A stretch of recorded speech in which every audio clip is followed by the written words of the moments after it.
The following may contain offensive language, adult humor, and or content that some viewers may find offensive. The views and opinions expressed by any one speaker does not explicitly or necessarily reflect or represent those of Mark Radulich or W2M Network. Please listen with caution, or don't listen at all.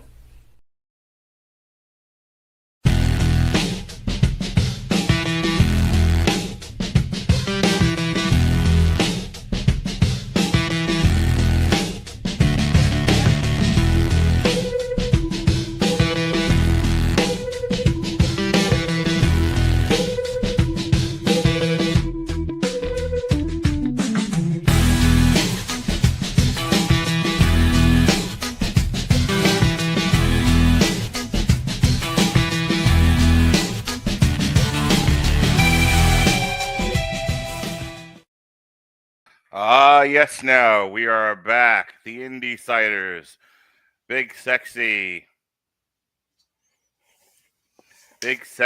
Harry Broadhurst, the Heartbreak Kid with no energy tonight. And Mark, wearing a Sixpence None the Richer t-shirt. That's a choice. first t-shirt I grabbed that wouldn't offend anyone I was talking to today. I'm not that offended. Sometimes. You give a fuck about you. I'm talking about the people I have to talk to for my job. Oh, yeah. Okay, there's that. Yeah. Well, Harry, we did not have a pre-show meeting, so I don't know what we're talking about for the first part of our show. But we will eventually get to Josh Barnett's Bloodsport London and Effy's Big Gay Brunch UK 3, brought to you by TNT. She's Dynamite TNT. Dynamite! So, that's right, folks. We throw it back to the 70s here at the IndySiders.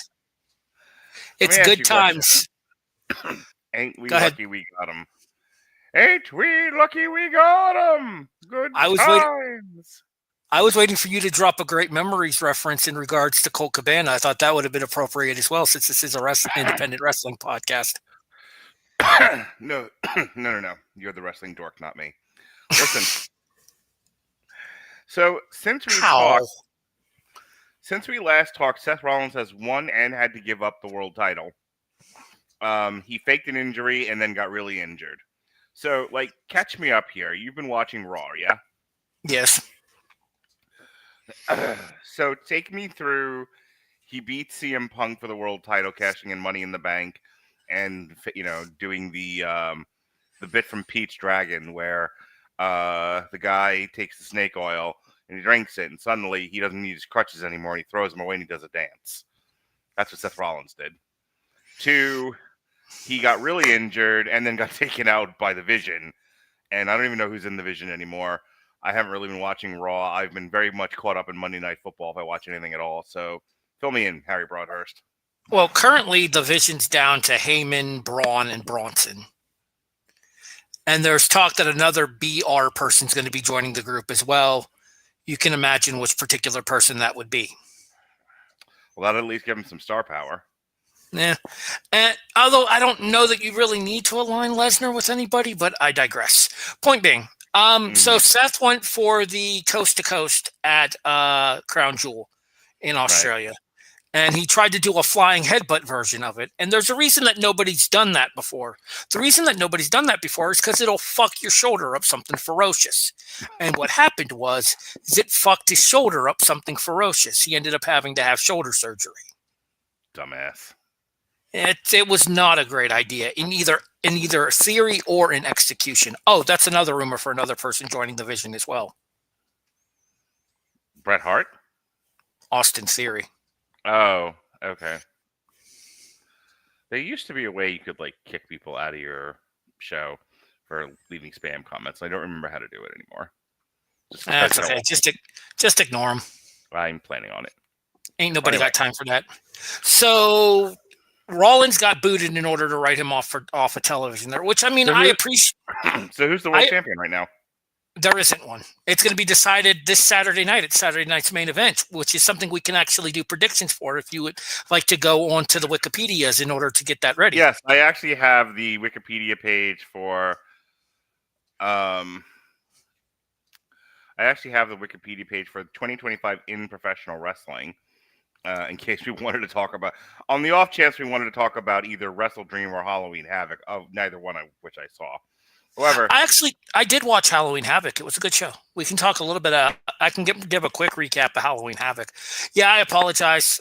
We're kind of shotgunning the start for this episode here. My girlfriend's not feeling the greatest, so I went in there to check on her before I got changed into my particular podcast outfit that I always wear, my flannels. So this Saturday, November 1st, on the Peacock, not on ESPN, is Saturday night's main and not on NBC proper either. Yeah. So we've got CM Punk versus Jey Uso for the vacant World Heavyweight title. Cody Rhodes, Drew McIntyre for the undisputed. Tiffany Stratton, it's Tiffy time versus Jade Cargill, and then Dominic Mysterio versus Penta versus Rusev. Okay, so stories behind each of these matches here in order to catch you up to current. You ready? Yep. All right. Punk won a 3-way number 1 contenders match on Raw a couple of weeks ago. Yep. Back before Seth got hurt. It was Punk, Jey Uso, and LA Knight. Punk got the pinfall in the match. He pinned Jey Uso with after go to sleep, where he actually knocked Jay's grill out of his mouth. I don't know if you saw that little clip there. You could see Punk reach out and put the grill in his pocket right after he does it. Okay. So the following week, the news comes out that Rollins is hurt. Mm-hmm. And then they do the write-off where Rollins gets attacked by Braun and Bronson, where Braun lays Seth out with a spear, and then Bronson hits him with a tsunami. Excuse me. Tsunami! Okay. I can't scream tonight. My voice is hurting. So why did Becky attack Paul Heyman and call him a penguin and shit? Because Heyman tried to convince Becky that there's still a place for her in the Vision. Mm-hmm. And Becky basically called him out and said that her husband knew that Heyman was a snake and had an alternate plan in mind already, and that when he gets back, he will take care of all of them one by one if he has to, and he's going to save Heyman for last. Oh, okay. Because he doesn't want to take out Heyman immediately. He wants him to suffer before he takes him out. Sure he does. I wonder if I wonder if to do something truly interesting and have somebody another girl align with the Vision and have her take the title off Becky, because that would be kind of fun. Well, I think unfortunately that's pretty much set in stone that the person taking the title off of Becky is going to be AJ Lee. Oh, she's still around? Oh, she will be. Ugh, okay. Well, it's going to lead to a big moment for Roxy at Mania, so I'm cool with it. I love me some Roxy. Is Stephanie Vaquer still got a title of some sort? Yes. Put all the belts on Stephanie Vaquer. I need her doing an Ultimo Dragon pose. I'm sorry, what's her name? Stephanie Vader. Thank you. Stick to our gimmicks around here, sir. All right, real quick. Jey Uso's in this match because there was a battle royal to determine who would face Punk at Saturday night's main event. Right. And weren't Uso they won. tempting him? And weren't they also tempting him to join the dark side? Well, Jay kind of eliminated his brother Jimmy sneakily in that battle royal when Jimmy was fighting with who was it? I think LA Knight maybe at the end of it. Mm-hmm. And Jay snuck over and dumped both of them at the same time, despite Jimmy and Jay having an agreement that it would come down to the two of them one-on-one to determine who gets the shot against Punk. The problem with this is we've seen Jay versus Jimmy before, and let's be bluntly honest, it sucked. Okay. So I don't know if I necessarily want to see them go back down the Jay versus Jimmy route again. Right. Tiffany versus Jade has Jade as a heel now. She turned on Tiffany this past Friday on SmackDown. Aww. To which I say, at least it's not Nia Jax. At least it's not Nia Jax, yes. I feel like that could describe away most of the bad things in wrestling. At least it's not Nia Jax. Nia Jax. Yep, that's correct, actually. The other two matches that are announced. So this past Monday on Raw, it was Penta versus Rusev for the number one contendership. And the Americanos got involved. Grande, Rayo, and Bravo. For those who don't know, Ryo and Bravo are done in bait. Okay. Hopefully that gets outed sooner rather than later, because I'd like to see them as an actual fucking tag team and not a fake luchador gimmick. Anyways, point being, so Dominic basically convinced Grande to get his boys involved in order to cost them the number one contenders match. So Adam Pearce said, no, that's not how this works. Now you have to defend against both of them. It's a wrestling cliche as old as time. Are you going to watch Saturday night's main event? I'm going to watch it on a delay because one of my best friends is getting married on Saturday. Are you going to be one of those guys like watching TV at the wedding? No. Okay. That's good. I want to because my Gators play Georgia on Saturday, and I'd like to watch it even though I know we're probably going to get smacked. Yeah, I was like, I can't imagine it's going to go well for the Gators. Well, to be fair, it wasn't supposed to go well for us against Texas a couple weeks ago, and look what happened. Yeah, occasionally you guys pull a win out of your ass. Halloween Havoc. Let me just run down the card here. Go match by match, and I'll give you my thoughts for each match. Javon Evans and Leon Slater defeated Mr. Iguana and La Parca by pinfall. The new La Parca, Brazo de Oro Jr., I believe, was his former incarnation. The match was okay. You could definitely see that there were some nerves on behalf of the AAA guys. And for as good as Javon and Leon are, and for as young as they are, they're still relatively inexperienced. So there's going to be moments and times of miscommunication, but I thought that the times that did happen of the miscommunication during the match were recovered from very well, and it ended up being overall a really good tag team match in order to get the crowd off to a hot start with a lot of high-flying spectacles. And I stand by what I've said before, and agree or disagree if you would like to. Feel free to give me your thoughts on this here. Leon Slater has the prettiest finishing move in professional wrestling right now. Ethan Page defeated El Hijo de Dr. Wagner Jr. In a Day of the Dead match for the NXT North American title. Really good match, actually. I thoroughly enjoyed this one. Ethan Page works really well with everyone, and there's talk of him getting called up to the main roster. There is a very selfish part of me who is a huge NXT guy and has been a huge NXT guy for years that doesn't want to see that happen, because I think Ethan Page is a perfect veteran presence inside of the NXT locker room to help the younger talents develop. Blake Monroe defeated Zarya with Sol Ruka for the NXT Women's North American title. So Sol Ruka injured her knee on SmackDown, or at least that's the story they're trying to tell. So Zarya stepped in to defend for Sol Ruka.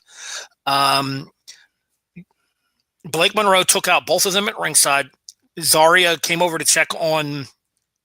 Blake took out Sol at ringside. Zarya came over to check on Blake, or on Sol Ruka, excuse me. And Blake hit her with the finishing move, that fashion shot DDT, outside on the floor, and then caught her with one inside of the ring to win the match as well. I like Blake. I think that this is the beginning of big things for Blake. I also would not get used to Blake Monroe in NXT if I were people who watch the show on a week in, week out basis. Yeah, I'm looking at her now. She looks like main event material, or main roster material. Yeah, she's got too much of a star presence to stay in NXT for long. Yeah. Tatum Paxley with Izzy Dane, Nico Vance, and Sean Spears defeated JC Jane with Fallon Henley and Lainey Reed by pinfall for the NXT Women's Championship. Good for Tatum. Tatum's been around for like 3 years now and hasn't really done a whole lot of note there, but she picks up the big win here, and she takes out the NXT Women's... I got to take the glasses off because the glare is killing me. She picks up the NXT Women's Championship. There's talk going around that JC might have suffered an injury at the Columbus house, or at the Cleveland house show that NXT had a couple of weeks ago, and this was their way to get the belt off of JC for a little bit. But JC looked good in the match itself there, and then Tatum was solid as well. Plus that cemetery drive, the tequila shot finish that she got from Stardom, looked really good as well. So it was a big win for Tatum and an excellent performance by both ladies. Dark State, who is Dion Lennox and Osiris Griffin, with Cutler James and Saquon Sugars, who I believe plays for the Eagles, defeated the Broken Hardys.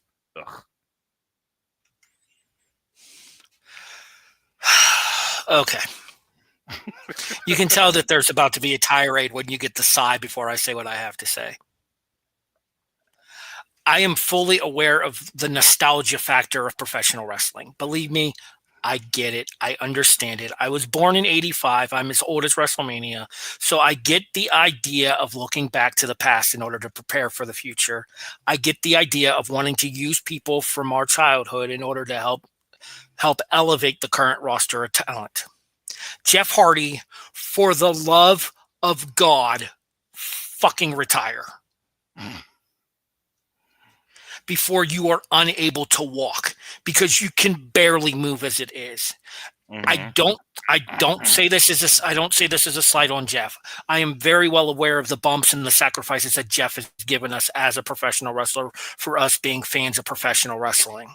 I don't need to see damn near 50-year-old Jeff Hardy doing a swanton off the top of a ladder through 2 tables where Osiris Griffith moves and Hardy smashes through the tables and absolutely smacks the floor. I have no interest in seeing somebody die in a wrestling ring. And if Jeff continues... I would hope most people don't. And if Jeff continues doing these same dumb moves at the rate that Jeff is doing these same dumb moves, we will see Jeff Hardy die inside of a wrestling ring. Yeah, the wrestling industry really doesn't need that. Main event time. Yes. Ricky Saints defeated Trick Williams by pinfall to retain the NXT Heavyweight Championship. I was a little surprised they didn't put a stipulation on this. And then they announced the Gold Rush 2-week extravaganza at the theater at Madison Square Garden. So it's going to be NXT, TNA, Evolve, and AAA all getting together for a 2-week party in MSG. That'll air as CW specials, those particular time slots for NXT TV those weeks. And they just announced that Saints and Williams will be running it back in a last man standing match. My official prediction here is Saints retains, and this is the swan song for Trick Williams in NXT. Okay, well, I don't know when we're going to do another one of these. We haven't figured that out yet, but some notable events of the month of November coming up. We've got New Japan. TNA Turning Point, which is November 14th. We've got the aforementioned Gold Rush event, which is the 18th and then aired as tape delays. 18th and 25th, I believe, will be the official air dates for those. The first one's live. The second one will be taped. Yep. We've got Full Gear coming up on the 22nd and then airing as a special episode of Dynamite on the 26th and 27th. We've got Survivor Series on the 29th. And that is that for November. So when we come back, we'll probably either be it'll be somewhere between War Games, so like Full Gear and War Games, I would imagine. So we'll do some sort of preview of those events. Yeah, I would imagine. Well, because Survivor Series isn't until the 29th, which is weird. Yeah. It's super late this year. Yes, it is. Like, Survivor Series feels much later than it usually is this year. So it'll be intriguing to try to sneak one of these in at the end of November and try to see where it falls in terms of all of the major shows going on. As far as what we're doing for the next episode of the IndySiders, I was actually going to suggest we throw it way back here. And I wanted to do kind of a tribute to something that I know both of us grew up watching as we were into our early fandoms in pro wrestling as well. I found The Era of Honor Begins on YouTube, and I would be curious as to whether or not you'd be interested in having a throwback episode and doing the very first Ring of Honor show. He said it's quick, on. Simple. It's one episode. It's on YouTube. It's 1 hour. It's 1 hour on YouTube. It's like 2 hours and 42 minutes. Ugh, well, at least it's not 2 shows. Sure. But look at the bright side. Main event: Bryan Danielson, Christopher Daniels, Loki. I'm fine with that. Just send me the link for it before we're done here. Will do. All right. Is there anything else going on in the world of wrestling? I'm really like not. I'm really not so there like, with it tonight. I haven't been following a lot of wrestling news. So I don't have a lot of strong opinions. There is one story that was breaking that has been contradicted, and I'm kind of curious as to your thoughts on this about people putting out statements for other people here. So Okay. apparently, Barry Windham came out and said that Mike Rotunda is entering hospice care. Okay. Yeah, I did hear about that. And then Micah Rotunda came out today. Micah would be Bray and Bo's little sister. Micah Rotunda came out today and said that's not true. He's in a rehabilitational facility. Okay. So my question to you is, at what point do we start figuring out like official sources for this kind of stuff? So that way people aren't talking out their ass. Because let's be honest, I love Barry. I was a big fan of Barry. Barry, how much of his words I do or don't put stock in. Like maybe we wait for the actual. Look, people don't always understand what it is that people don't always understand what they're saying, and they think certain words mean other things. I have no idea what the hell Barry Windham was thinking or why he said what he said, so I'm not going to speculate. I will tell you that he probably someone said hospice to him and he repeated it. I don't understand why this is a story. I'm inclined to think that Micah probably has better information than Barry. She felt the need to correct if she felt the need to correct the record, I'm sure it was like, no, you misunderstood, when we had the family meeting about this or something like that. I don't know. This is like their family private business. And I understand that at one time, these people were somewhat celebrities in professional wrestling. Mm-hmm. So the stuff makes news, but I think there's if I were to make hay of any of this, Harry, it's that wrestling journalism has been and always will be garbage, but we also live in an age where truth doesn't matter. People, people get their news from TikTok. So, the internet's, it's funny. I was actually talking to a client of mine the other day, and we were talking about, like, the Montreal screw job, and we were both saying how, like, in 1997, like, wrestling news sites were still in their infancy. So, like, the Bret Hart, like, switching from WWE to WCW was big at the time. Well, just like the whole news cycle. If you'll remember, again, the internet starts to become a thing between 94 and like 97. And by 1997, there's a fairly large like wrestling community that's migrated, Rex Sports Pro. That's come together online. Like, I don't remember when 411 started, but I have very vivid memories of like the Wrestle Crap site having started, and certain blogs being live at that time. And like I said, the Bret Hart thing was like the best thing that happened to internet wrestling. That was all over the place. Everyone was glued to their fucking computers trying to find out like what was going on at the time. Now, since the reason why I brought that up is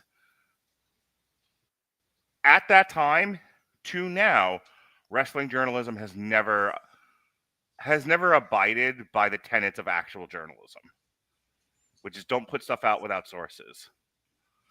A guy gives you a scoop, and and he's a disgruntled wrestler in a locker room.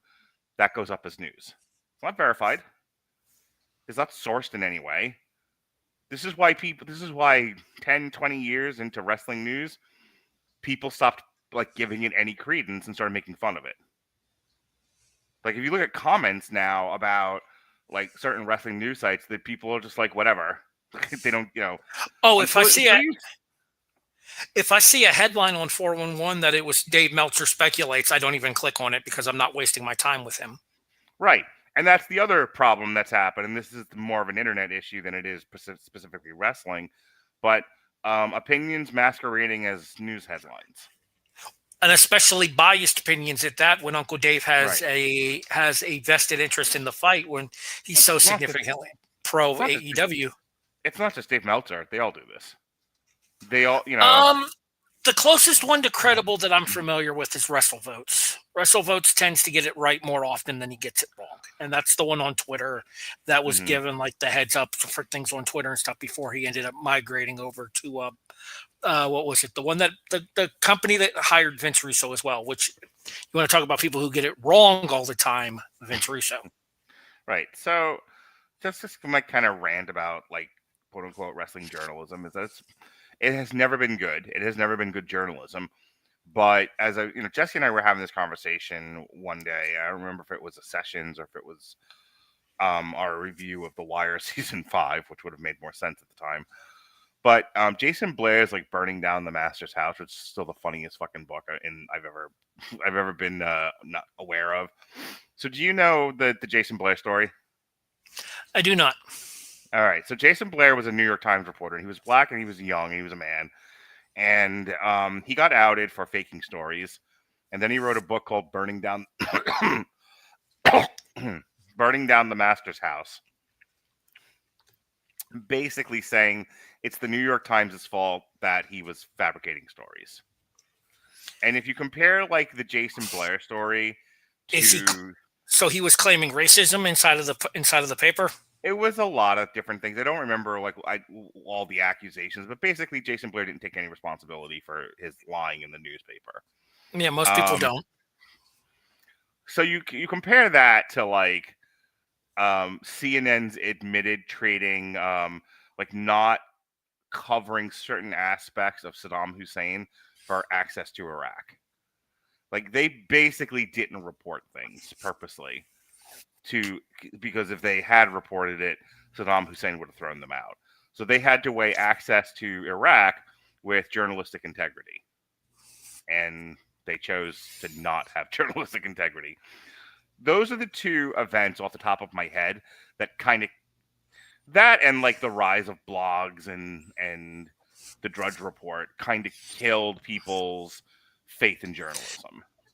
Yeah, the thing is anybody can state an opinion and throw it out there as fact, and there are going to be people that believe it, and therein lies the problem. Well, I mean, look at, if you want to like really see how, like where things really went off the rails, it was the rise of like Twitter, where basically you could just go on Twitter and make up any bullshit, and there was no one there to stop you. And again, TikTok, Facebook, social media in general, really. Yeah. People would rather believe what they think is already true than believe, verified news. Every day I put out a TikTok essay, and I really go through great pains to make sure that what I'm reporting is true. And I will tell you, I get met with a lot of resistance to stuff I say because people would rather believe what they think is true than what I'm actually reporting is true. See, I think that this right here would be an instance where I quote Mike Tyson. That I'm gonna fuck you till you love me. Jesus. The views and opinions of Mark Radulich. That's no, Mike Tyson social media line. The presence of social media has made people unafraid of being able to say things that they wouldn't say in person because they know they won't get punched in the face for it. Well, yeah, that's the old right, I'm paraphrasing here, but it's basically people have gotten a lot more comfortable saying things that they wouldn't say to somebody face to face now because of the ability to do it anonymously online. Well, yeah, again, that's the Jay and Silent Bob thing of being shitheads online because no one will come to your house and beat the piss out of you. But here's what I'll tell you. I want to say it was, the old fucking comedian from The Daily Show that screams a lot. He's Anger in the Inside Out movies. Lewis Black. Thank you, Lewis Black. Lewis Black actually said, he was like, that behavior has not changed. People have always made up bullshit. Like you go to cocktail parties or you hang out at the water cooler at work and you just say nonsense. You say whatever you think might sound true to you because no one's going to look it up except that then Google got it. Rumor mill. Well, Google got invented is what happened, and people stopped being able to get away with that because someone would look it up. Like, that doesn't sound true, and would just whip out their phones and Google things. That so I heard somebody say that behavior is turned back the other way now, because now people are too lazy to look things up. So we kind of got away from the original point here, but you're kind of throwing out there as chum in the water for me to go crazy about like wrestling journalism. I haven't taken wrestling journalism seriously since 1997. I certainly not going to take it now, and I wouldn't have blinked twice at this Mike Rotunda story.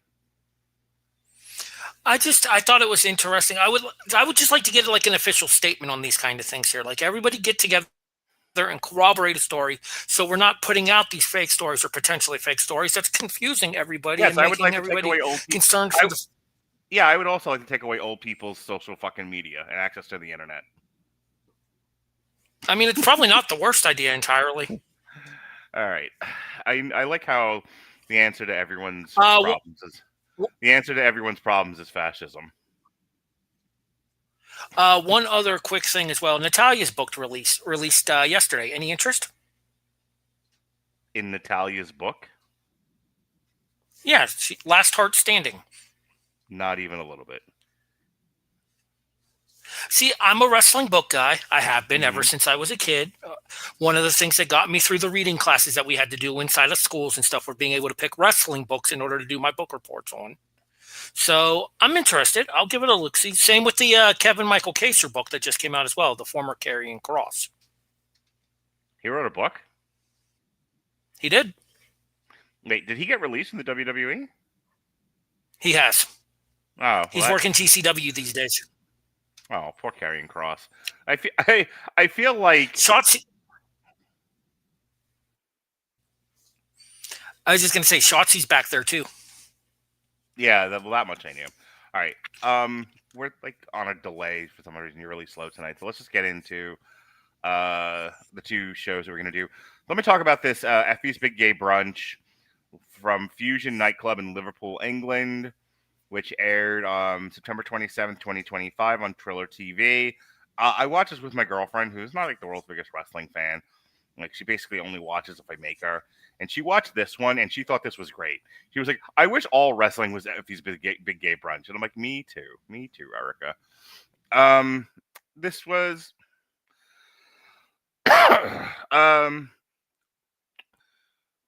as far as Effy's Big Gay Brunches go, I've seen weirder. This one was kind of... like, if you don't know that it's a showcase for LGBTQ wrestlers, if you take away like anything related to pride or rainbows or stuff like that, if you just kind of present it, flat, and you don't let people know that it's an LGBTQ plus showcase professional wrestling event, you would not know based on what I saw in this show. I think back to the original Effy's Big Gay Brunch, and they were beating each other with dildos and shit. Like, it was, and I think I mentioned it to you at the time, it was not only just a showcase of queer wrestlers, it was also hypersexualized. Over the years, they seem to have lost the hypersexualization of the event. I don't know why. I do know that if you look at the broader trends of what's gone on in the LGBTQI event community, people have been complaining rather incessantly that they don't want to go to Pride events anymore because they've been too hypersexualized. Is that a reason why they kind of gotten away from that at these wrestling events? I don't know. I have not researched it. I would say so. But it's a good guess, right, Harry? Yeah, I would say so. I think it's a way to promote inclusion at these shows, to cater to an audience where you're not just trying to attract that LGBTQI plus community in order to come to these events. You're trying to get your more standard casual wrestling fans to come as well, people that maybe wouldn't normally give a show like BGB a chance. Yeah, I mean, I don't know even know if they're appealing to. I mean, people bring kids to pro wrestling events, but do they bring them to, do they bring them to every indie event? Not necessarily.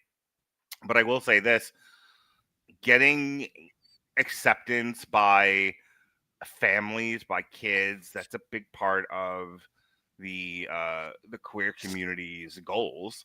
It's why you had like drag queens reading to libraries, which I'm in favor for.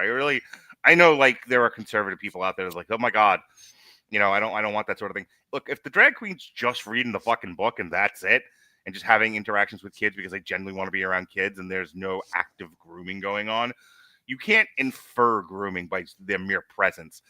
That's ridiculous. And I'm bringing it up because people tend to blur lines instead of seeing the lines where they are. And so the mere presence of a drag queen reading to a group of kids is inferred by paranoid people as grooming. And to me, like, that's kind of condemning people before they've committed a crime. You don't particularly want drag queens Well, reading it's to kids. Like, I get where you're coming from, but the minute you start going down that road, then you go to a place I don't really feel comfortable with. It's I hate to be Jason Teasley about it, but there is a slippery slope here.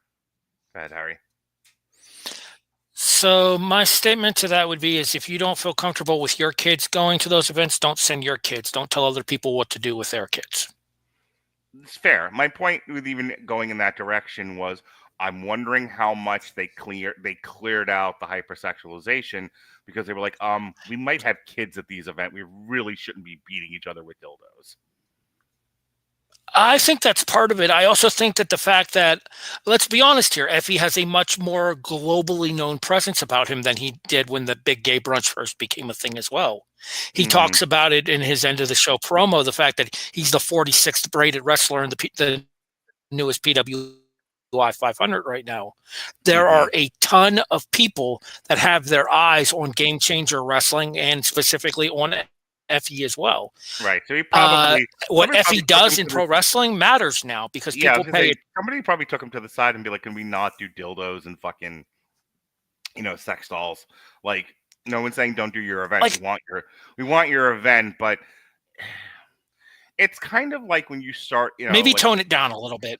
Yeah, it's kind of like when you start off and you're a punk rock band and and you're doing weird like war type shit on stage, and then you get popular, and now everyone's like, we like the stage show, maybe not so many dicks on stage, maybe.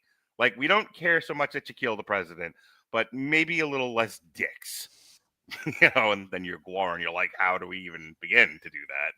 But I kind of think that's what's going on here with Effy's Big Gay Brunch. But I'll tell you this, Harry, they're less fun for me to watch. Like, I'm like, for Erica who doesn't, for somebody who doesn't watch pro wrestling, has never seen an Effy's Big Gay Brunch, sure, this might have even been a lot for them.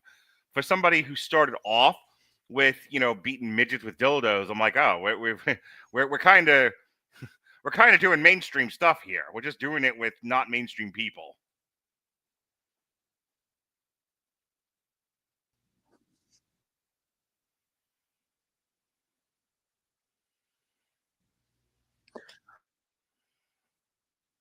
Did you catch any of what I said? Harry's having some trouble tonight with his internet connection.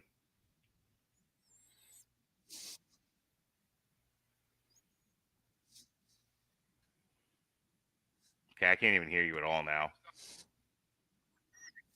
I apologize. My internet connection is horrible tonight. It's storming outside, so my connection's kind of crap. I get where you're coming from. Mm-hmm.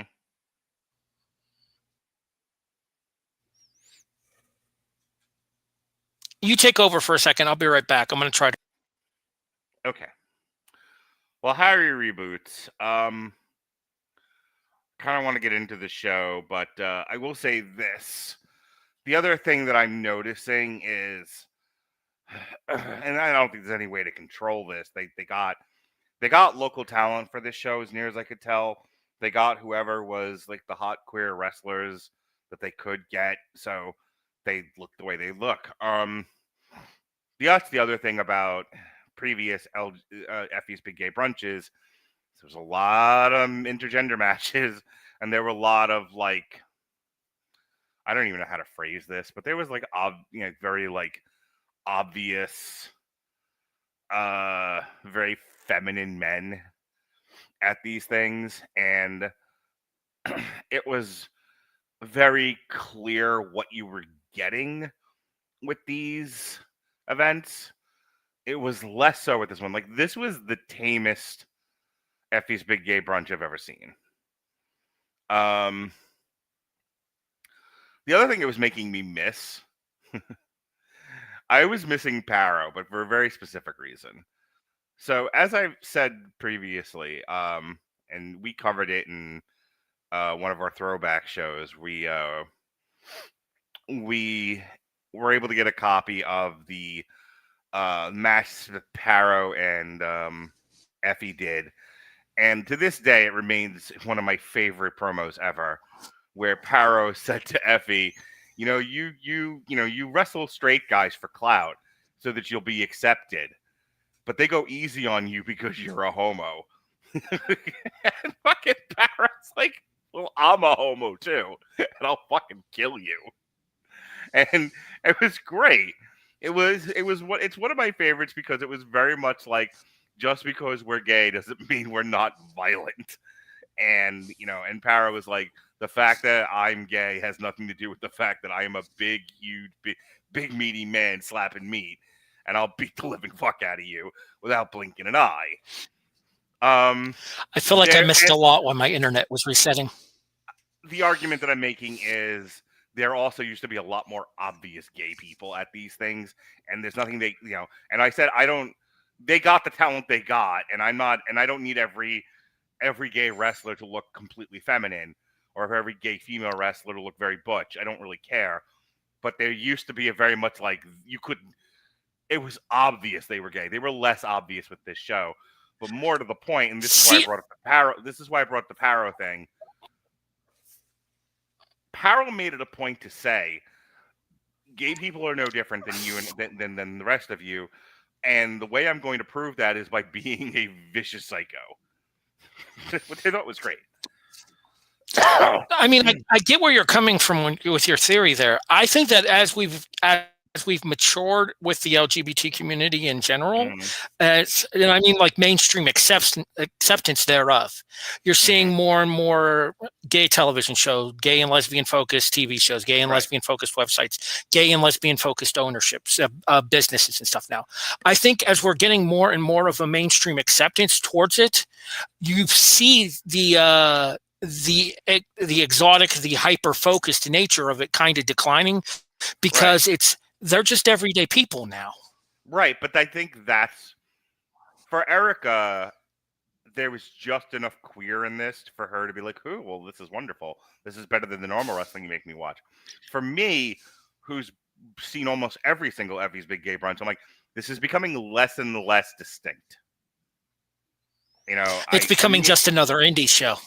Yeah, it's becoming just another indie show, which makes it less fun for me to watch. And again, I brought up the Paro Effy death match, Last Queer Standing, whatever the fuck it was called, because Last Daddy Standing. Thank you. Because Paro didn't shy away from the fact that he was gay. It became part of the story of that match. He was, he basically said to Effy, "You get a free pass for being gay, wrestling straight guys. Well, now you're wrestling a big meaty gay guy slapping big gay meat. I'm gonna beat the hell out, and I'm gonna fucking murder you in this fucking ring tonight. I can't wait to do it." And I kind of wish there was more of that, like, as if to say, like there aren't intrinsic stories within the gay community they could have explored. They did on that night. They haven't done it since. Are you calling for more gay on gay hate crimes? Is that what you're calling for? I'm calling for more gay on gay hate crimes. I would like to see someone beat the hell out of Effy for not being gay enough. Be more gay. I think that was Paro's point, actually. Right. It's like, you're not gay. You think you're gay. Look at me. All right, so let's get into the actual before we lose Harry again. The actual Real results quick, here. can I just say one thing about the show that did Yeah. stand out to me, and not in a positive way? The Kiki, whatever her name was, Mm-hmm. I have never hit a fast forward button so fast in my life. Oh my God! Every time she sang, I wasn't quite sure what you were talking about at first. Every time she sang, I was like, "I'm done here," and I would just fast forward it. Yeah, no, it's not that I have anything against drag performers. It's not that I have anything against gay and lesbian singing. It's not why I'm watching Those this show. I'll tell you that much. that is not something you need for a gay folk LGBTQ focused wrestling show. If I wanted to see that, I would go to a drag brunch. I would go to a what's the fucking word for it here? A burlesque show. Yeah. I want to see wrestling on a wrestling show. This show was 3 hours and 34 minutes long, and Kiki's performances were approximately an hour of that. Yeah, Get the fuck out of here. I did not watch a stitch of it. Like, it's just really bad planning. All right. Adam Bolt defeated Dark Sheik. Always good to see a Dark Sheik sighting. I'm actually surprised she didn't appear later on in the card. Considering the amount of repeats. Yeah, it was weird to see. It was weird to see Sheik so early on the show. Yeah, but Adam Bolt looked like a dude. Dark Sheik was Dark Sheik. Decent match. Dark Sheik puts over Adam Bolt. Next up, the Pride Up Briefcase Scramble match, because every good indie show should have a scramble on it. Adam Bolt, again, defeated Ty Archer, Sky Smithson, Chantel Jordan, Iron Steel, and Tony Wright. Fuck me running. I don't remember a single moment of this match.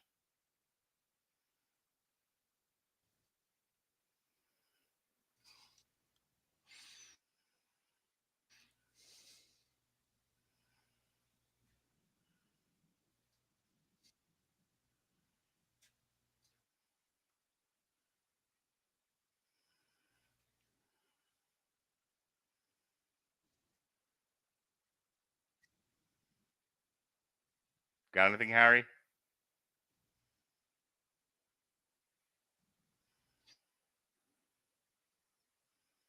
So this is the one that they did like the hardcore battle royal at WrestleMania 2000, where it was the last pinfall gets the thing at the end.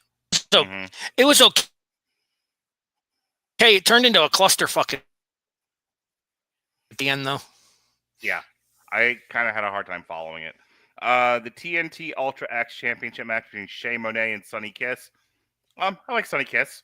You know, it's here's the other thing with these shows: they need star power.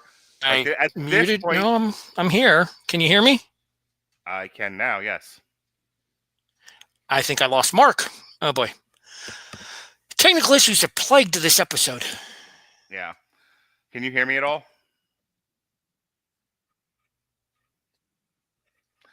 So I liked seeing Sonny Kiss on this show. These shows need star power, and at this point, because of AEW, horrible delay. Because of AEW, I can.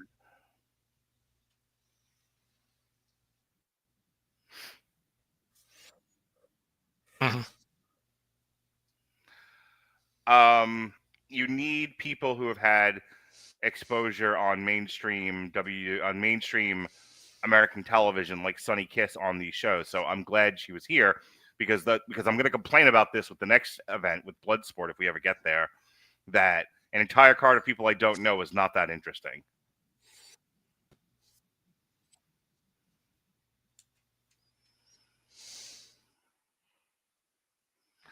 I cannot wait for this episode to end. All right. So Sonny Kiss versus Shay Monet was a pretty good match, from what I recall. Shay Monet, like I said, defeated Sonny Kiss. That brings us to the Rainbow Rumble match.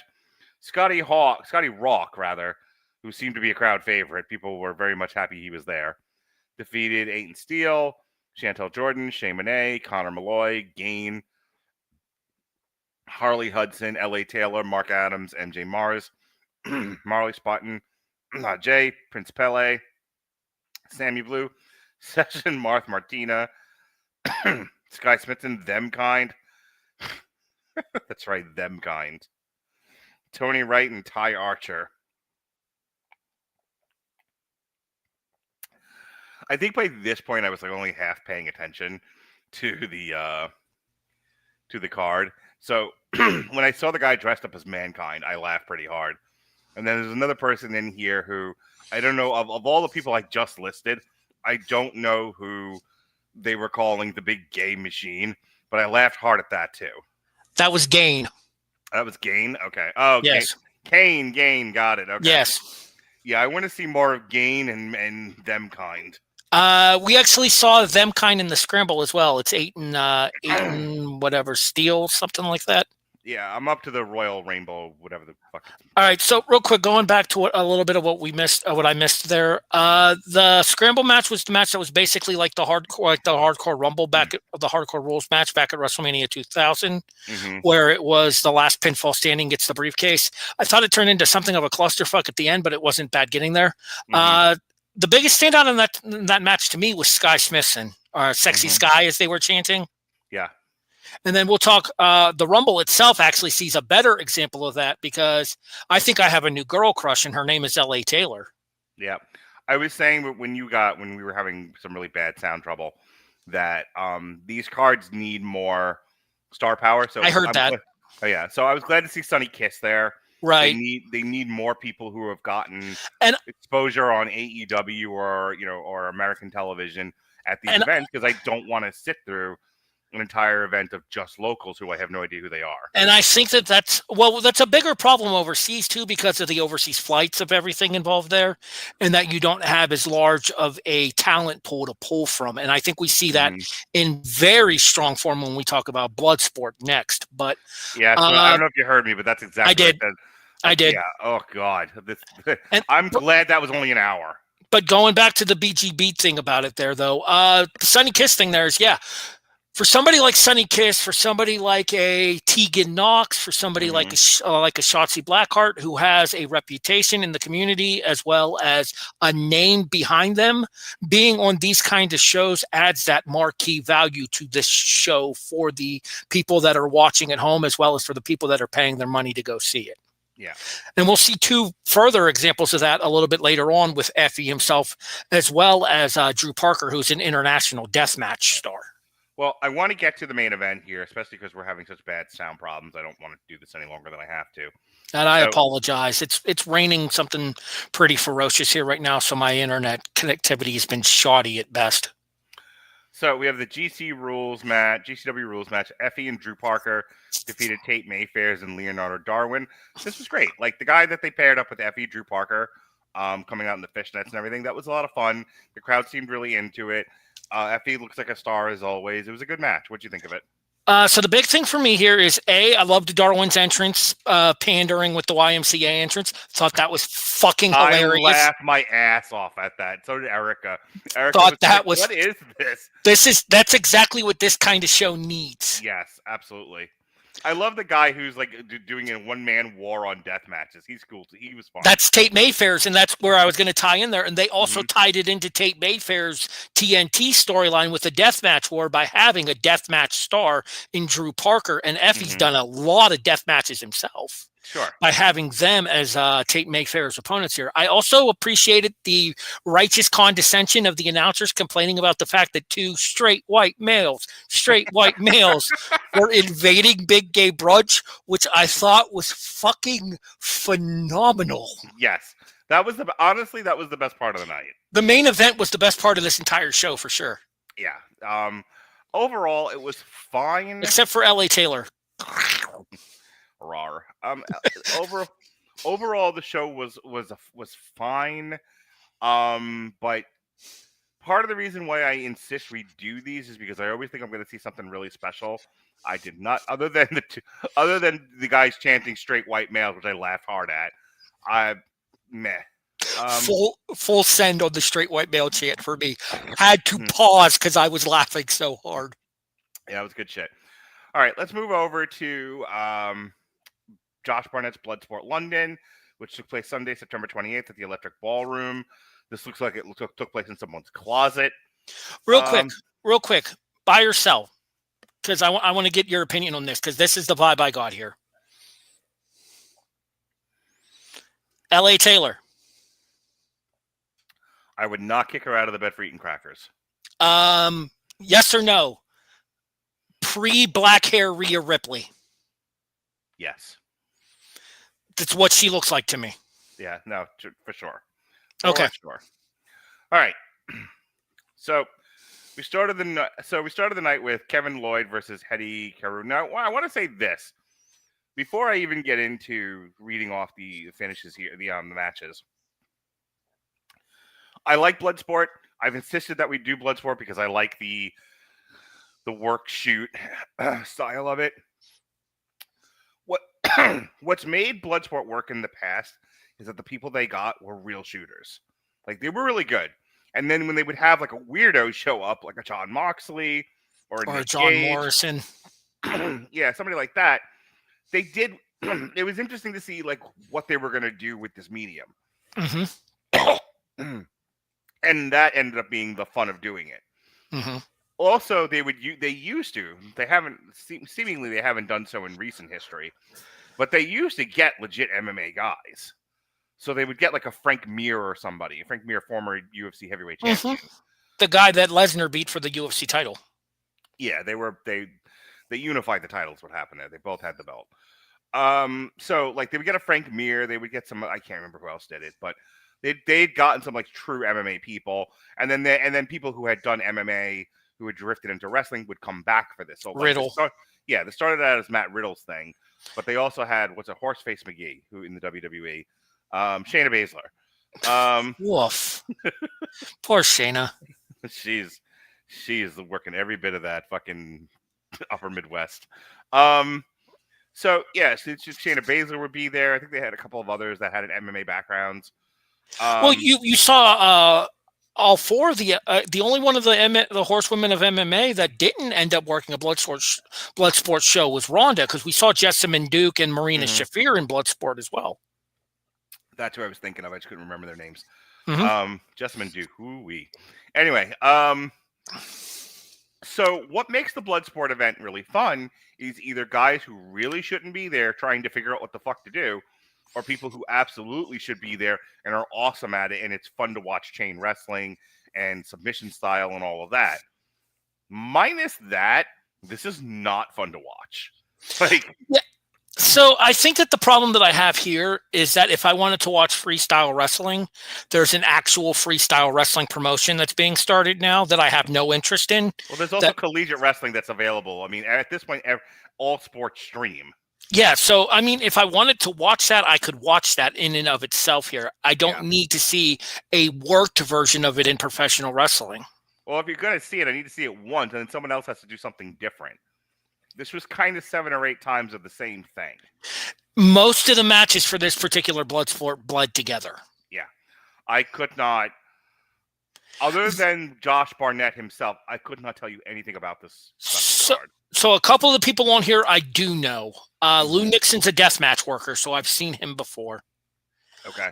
Chris Ridgway was a guy who made a lot of progress in Progress Wrestling, and I'm a huge Progress Wrestling fan, so I've seen Chris Ridgway before. Honestly, outside of those two, those were the only 2 names on the main card that I was super familiar with. I've heard a couple of the other names before, but I couldn't put faces to the names if you paid me in the past. Right. And even after watching this particular show, for most of them, I still couldn't put faces to the names. Yeah, if they're gonna do this, they need to reach out to like ex-UFC fighters, guys doing like bare knuckle or whatever, and get some real shooters in there and liven this up a bit. This is kind of the same. This is basically the same complaint I had with Effy's Big Gay Brunch. Is you need star power for these. These don't work these don't work at this point. The novelty has worn off. Like back in the first couple of these, they had star power, so it's kind of a moot point. But if they didn't, they were still novelty. See, I think that's the problem, is the fact that you started out by having star power and having names that you wouldn't have expected to see in this format here. Right. And then now going away from that, you're going to alienate the fan base that you built by the way that you launched the promotion. Yeah. So this was, I like watching Bloodsport. I'm glad this was mercifully short. Hour and 36 minutes, and a good 15 of it was the induction for Roy Wood into the GCW Hall of Fame. So when I fast forward all of that, like I also don't watch the intros anymore because like I don't need to watch them all come out and stand in the ring like fucking Klingons, and then just be sent back again to start to see them again later on in the evening. Was there a particular reason we needed a Josh Barnett promo at the start of the show? Yeah, I skipped all that. So I didn't, but that's because I'm a glutton. I watch every minute of every show that I watch because unless it's a drag queen performing karaoke at a wrestling show.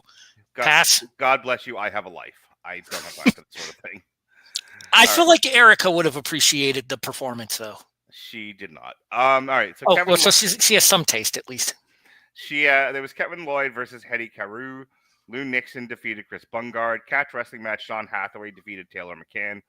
The catch wrestling, real quick, the catch wrestling match I do remember, and I thought that was actually pretty good there. But that's because I'm a fan of that style of wrestling. It reminds me a lot of the Heritage Cup style, where you break one of your opponents on the mat.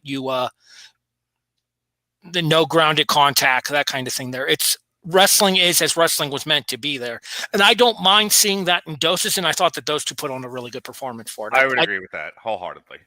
RP Davies defeated James Farrell. Chris Ridgway, aforementioned, defeated Mark True. Anthony Ogogo, this was good. Anthony Ogogo defeated Brett Semtax. And finally, Josh Barnett defeated Ole Thompson. I thought was an odd choice. Ogogo ties into your whole star power thing because of A, having the MMA background, and B, having the AEW background as well. Yeah. And my problem is I think Ogogo's been so far removed from exposure that people forget about him. God knows I did.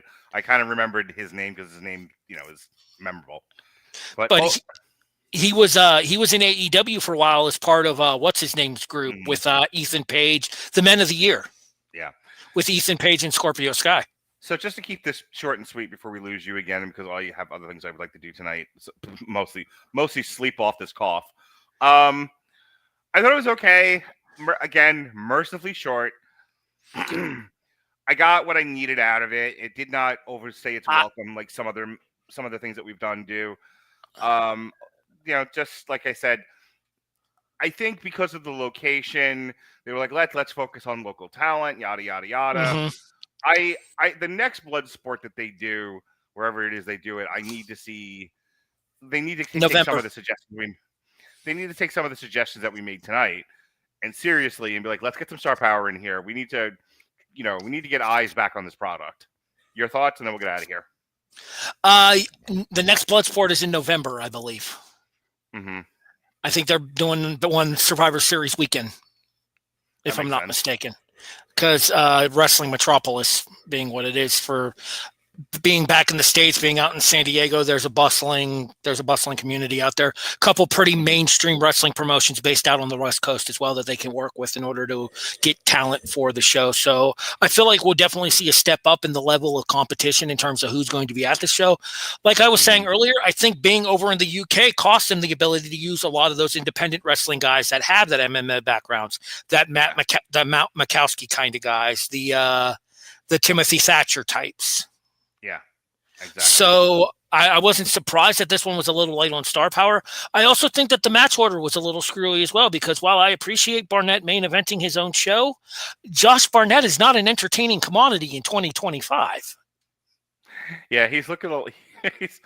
Everything that made Josh Barnett has gone away. Now he just looks like the old coach at your jiu-jitsu school.